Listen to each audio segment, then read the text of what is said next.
كلنا مر علينا العقد اللي اسمه تايم شير. ابشركم الحين غيروا اسمه علشان الناس ما تخاف، سموه عقد بيع ليالي سياحيه.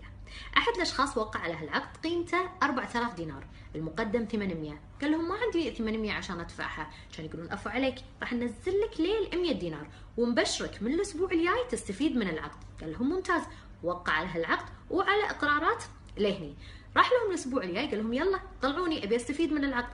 كان يقولون لا ما يصير، تبي تستفيد من العقد بعد 8 اشهر، يعني بعد ما تسدد اقساط 800 دينار نقدر نطلعك.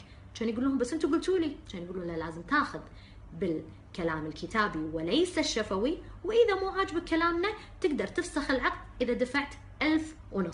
يعني الريال متدبس، اذا ما اخذها ب 4000 بيدفع 1500. هذيلي اذا دقوا علي اول ما ارفع السماعه يقول له ان دقيت علي راح ارفع عليك اساءة استعمال هاتف، ويخافون.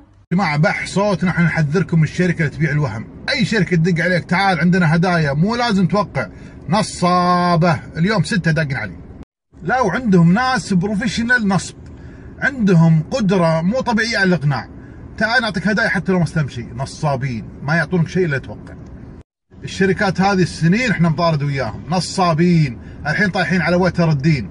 تعال لك سويت في مكة الله يشرفها، حسبي الله عليهم. اللهم لك الحمد، سببنا في ارجاع مبالغ كبيره. يجونك تعال استلم هدايا، يعطونك هدايا تافهه مثل وجيههم، ويدبسونك ب 3000 4000 دينار، ويا ويلك ما دفعت. يا جماعه خذوها مني باختصار، نصابين قاعدين بقهوه يدونها ارجيله ويدقدقون عليك. ترى ارقامكم عندهم سيفين يبيعونها لبعض. دق عليك قول اسمك، ايه صك تلفونه بوجهه.